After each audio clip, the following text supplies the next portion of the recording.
Assalamualaikum warahmatullahi wabarakatuh. Ketemu lagi dengan aku di channel Rindu Berkawan. Ya, kali ini aku mau jawab pertanyaan dari kakak RBC ya. Ada yang bertanya, Kak, aku punya mantan ipar ya. Dulunya dia jadi iparku, tapi karena suaminya sudah meninggal, makanya saya menyebut mantan ipar ya. Karena eh, dia sudah menikah lagi, jadi saya menyebutnya mantan ipar seperti itu.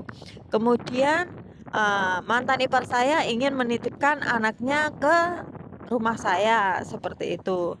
Ternyata malah mantan ipar ini juga ikut numpang di tempatku.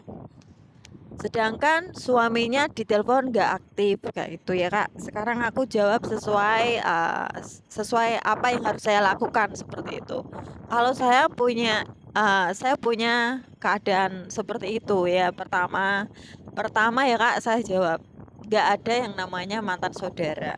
Walaupun itu suaminya sudah meninggal, anggap saja lah itu saudara. Bahkan orang lain pun kita wajib menganggapnya sebagai saudara seperti itu. Nah, dengan keadaan yang pas-pasan, mungkin kakaknya nggak apa ya, kakaknya nggak enak mau ngomong, sedangkan saya sendiri susah kak, kayak gitu ya. Untuk kehidupan saja pas-pasan, buat makan pun pas-pasan seperti itu. Ini kalau saya pribadi ya kak, semisal ini saya dalam keadaan susah dan saya ada di posisi kakak RB sini ya, saya akan melakukan hal seperti ini. Jika saya punya nasi bungkus itu saya akan bagi untuk beberapa orang yang ada di rumah. Seperti itu, entah itu suami, anak, sepupu, mantan, dan saya sendiri seperti itu. Kemudian supaya apa ya, sepupu kita ini paham keadaan kita seperti apa, ya Kak. Jadi kita bukannya nggak mau nolong, tapi memang keadaan kita itu sedang susah seperti itu. Ya kakaknya bilang maaf saya belum bisa membantu banyak karena saya sendiri hidup sedang dalam keadaan pas-pasan seperti itu. Seenggaknya kita sebagai manusia itu punya rasa kemanusiaan lah. Kita mau berusaha membantu, walaupun itu nasi satu bungkus, ya, walaupun itu nasi satu bungkus dibagi 4 atau 5 orang, entah 1 sendok ataupun 2 sendok kayak gitu. Di situ kan mereka sendiri akan paham keadaan kita seperti apa seperti itu. Bukannya kita nggak mau membantu, tapi memang keadaan kita itu susah seperti itu. Jadi ya kita lakukan aja yang seperti itu. Nah, untuk tempat tidur, jika memang mantan iparnya itu atau saudaranya itu mau numpang di tempat kita, ya ngertilah keadaan rumah kita. Selama dia nggak apa ya, selama dia oke dan butuh pertolongan, ya udah tolongin kayak gitu, walaupun tidurnya cuma di lantai dengan tikar seperti itu ya kak. Untuk suaminya sendiri ya itu kan masalah pribadi sama istrinya seperti itu. Kalau suaminya nggak ada tanggung jawab ya nanti apa ya, istrinya itu kan nanti kan bisa berpikir sendiri. Tapi yang perlu kita pikirkan kita sebagai manusia, kalau kita bisa menolong walaupun itu nggak bisa dengan uang, dia mau tidur di lantai, ya udah biarkan saja dia tidur di lantai daripada dia tidur di luar rumah seperti itu ya kak. Jadi itu kalau menurut versi saya. Untuk makan ya itu tadi, sak sak umpamanya denen isih gelem nerima bantuan kita, walaupun itu nasi 1 sendok 2 sendok, ya udah lakuin aja kayak gitu.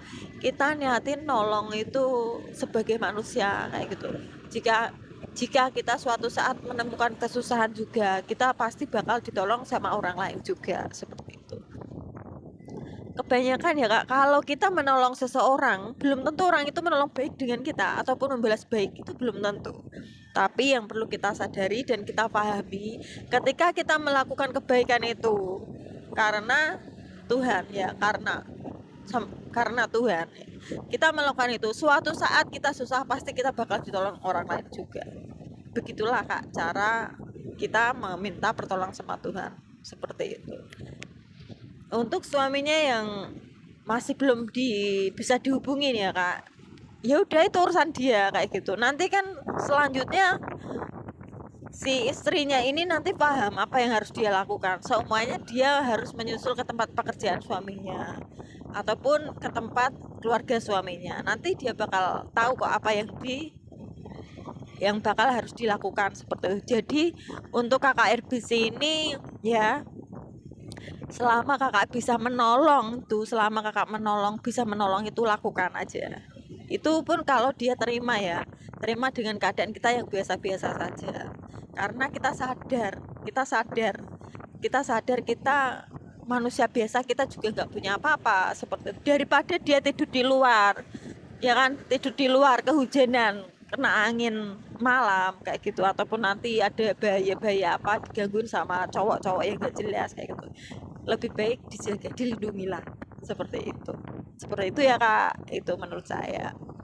Kalaupun kita pas nggak ada nasi gimana kak, ya bilang aja, Mbak Sapurane, hari ini kita nggak bisa masak karena kita nggak punya nasi, seperti itu, seumpama seperti itu. Ya walaupun ada nasi ya kak, semuanya ada nasi satu bungkus tuh, nggak ada lauknya, ya udah kita ngomong, kak ini cuma ada nasi putih nggak ada lauknya, seperti itu. Jadi lebih baik kita itu terbuka sama uh, mantan ipar tersebut. Ya kita anggap saudara aja lah kak, nggak usah mantan ipar ya. Kalau kita nemu orang susah di jalan, selama kita bisa bantuin, kita bantuin ya. Kalaupun kita nggak punya uang ya kak, kadang orang, mbak nunut ngiyop ya, aku tak linggeneng terisan kene nembe udan, seperti itu juga bentuk menolong orang lain, seperti itu. Jadi untuk KKR di sini, selama kakak bisa menolong, lakukan.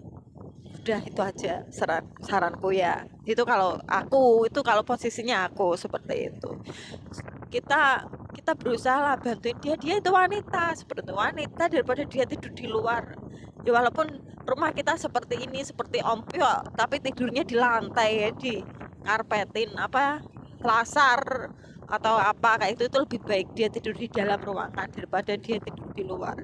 Jika memang di situ nggak ada saudaranya, seperti itu, nggak usah mikir yang bagaimana. Ya intinya itu tadi, kalau memang kita nggak ada lauk, adanya cuma nasi putih, Mbak Sapurane, ini hanya ada nasi putih, seperti itu. Mbak Sapurane, siang ini kita nggak bisa masak karena nggak ada beras, kita cuma ada air minum hangat. Itu lebih baik seperti itu. Jadi kita terbuka, yang penting kita niatnya ikhlas nolongin, membantu. Siapa tahu nanti setelah ini kakaknya bertemu sesuatu yang nggak pernah terduga-duga, kakaknya bisa dapat kerjaan ataupun kakaknya bisa dipercaya sama orang. Namanya bentuk pertolongan itu datang dari mana, rezeki itu datang dari mana, seperti itu. Pokoknya nek kita bisa melakukan sesuatu itu ikhlas, wes lakoni. Itu aja ya kak saranku ya. Terima kasih, semoga bermanfaat.